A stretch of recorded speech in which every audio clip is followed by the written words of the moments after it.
Olá, meus irmãos, eu sou a Cadete Marciane e hoje estarei com vocês no estudo do livro Quando o Infinito se Finitiza, o Divino se Humaniza. E hoje ouviremos o capítulo 19, aquele que se indispôs com os arrogantes teve conflitos com poderosos. Texto bíblico, Marcos, capítulo 3, versículos do 22 ao 30.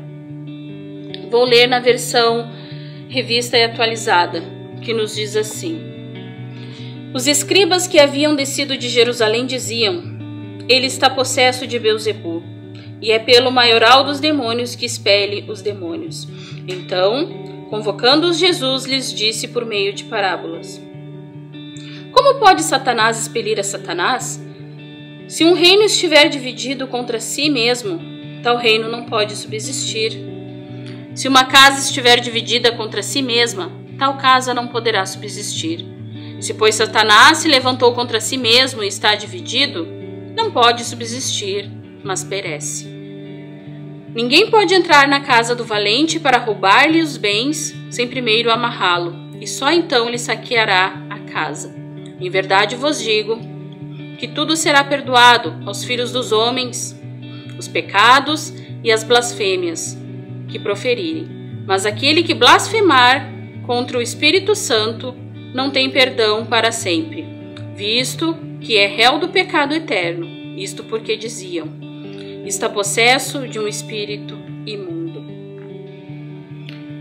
O objetivo da lição de hoje é pensar o conflito como algo natural à condição humana e como tendo uma das suas fontes a inveja. O versículo da semana está em Marcos, capítulo 3, versículo 24, que diz assim: Se um reino estiver dividido contra si mesmo, não poderá subsistir. Introdução. Conflitos fazem parte da vida humana, simplesmente não há como evitá-los. Onde estiverem duas ou mais pessoas, a probabilidade de conflito se faz presente.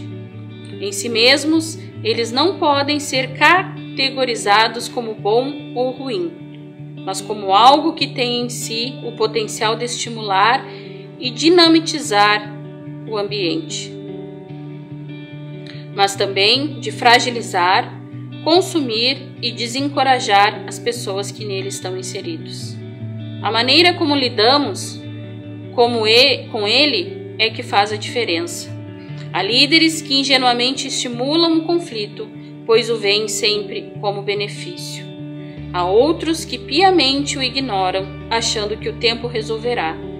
Por outro lado, há quem o negue, pois admiti-lo seria assumir não haver controle sobre ele. Aplicando a visão.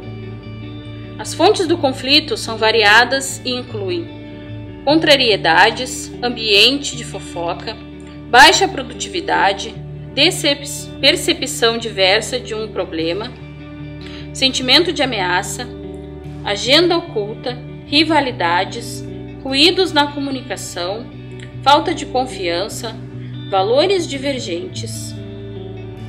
Quando acontece pela omissão da liderança, porque essa quer manter a aparência de unidade, destrói a coesão do grupo. Os estudiosos indicam haver diversos tipos de conflitos, sendo os principais: primeiro, conflitos externos, aqueles causados por variáveis que vêm do ambiente exterior. Segundo, conflitos interpessoais, são aqueles que acontecem por razões variadas entre dois indivíduos dentro da organização da família.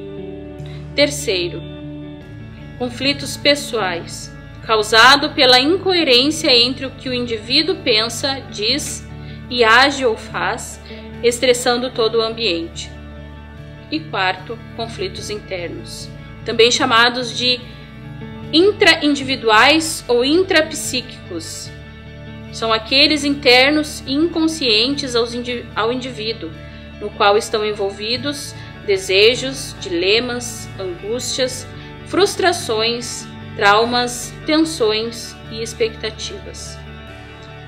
A Bíblia não nega a existência de conflitos, seja entre indivíduos internos às famílias, entre famílias ou entre nações.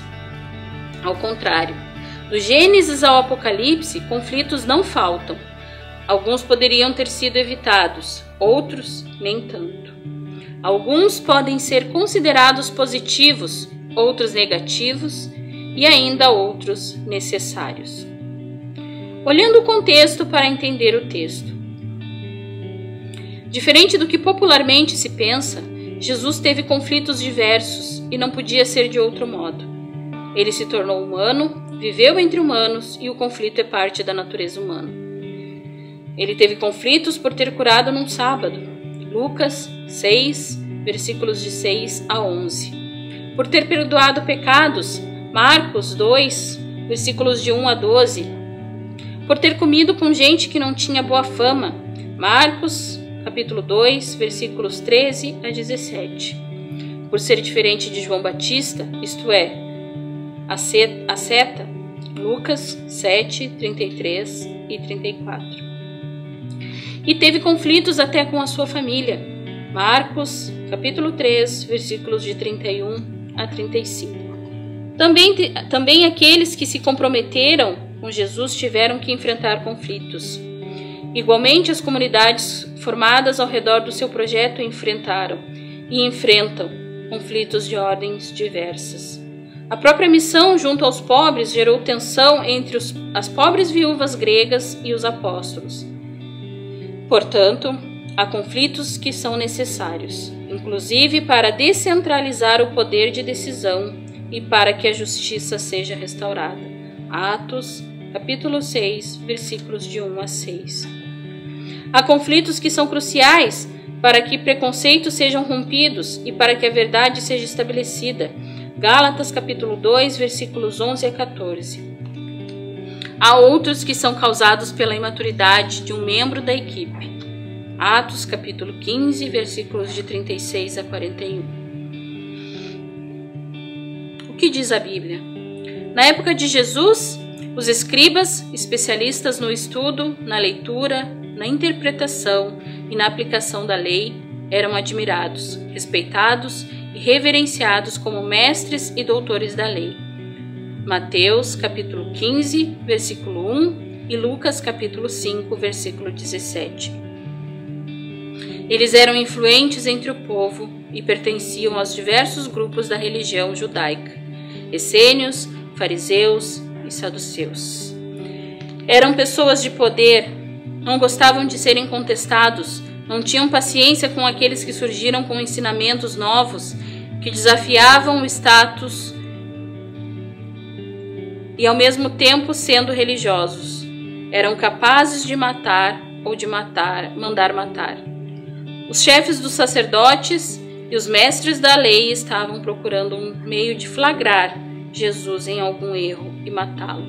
Marcos capítulo 14, versículo 1. Não é estranho que tenham entrado em conflitos com Jesus, nem tampouco que tenham sido severamente criticados e reprovados por causa da sua dissimulação, impiedade, falta de sinceridade e por seu legalismo, que os fazia apegarem-se ao cumprimento externo, aparente da lei, sem se preocuparem com a misericórdia. Na narrativa desta semana, Marcos 3, dos versículos 20 a 30, a inveja diante da fama e da crescente popularidade de Jesus faz com que eles atribuam seus feitos ao poder maligno, Beelzebul, senhor das moscas, divindade cananeia que cuidava das comidas estragadas. A estratégia deles é clara: caluniar e prejudicar sua imagem junto ao povo. Ao atribuir a origem do seu poder a Satanás, o conflito está posto. A reação de Jesus é mostrar que a lógica deles não faz sentido, nos versículos 23 a 26, e dizer que atribuir ações de Deus a Satanás é algo imperdoável, versículos 28 a 30. Conclusão. Jesus teve conflitos diversos, porém a maioria deles esteve relacionada àqueles vinculados ao poder religioso do seu tempo, escribas, fariseus e saduceus. Os conflitos gerados deixam transparecer a incoerência entre os valores professados e as ações realizadas. Eles igualmente evidenciam os conflitos intrapsíquicos motivados pela inveja inconsciente. Para discutir. A inveja é um tipo de cegueira. Ela é a dor pelo sucesso alheio. Leandro Carnal. Que Deus nos abençoe.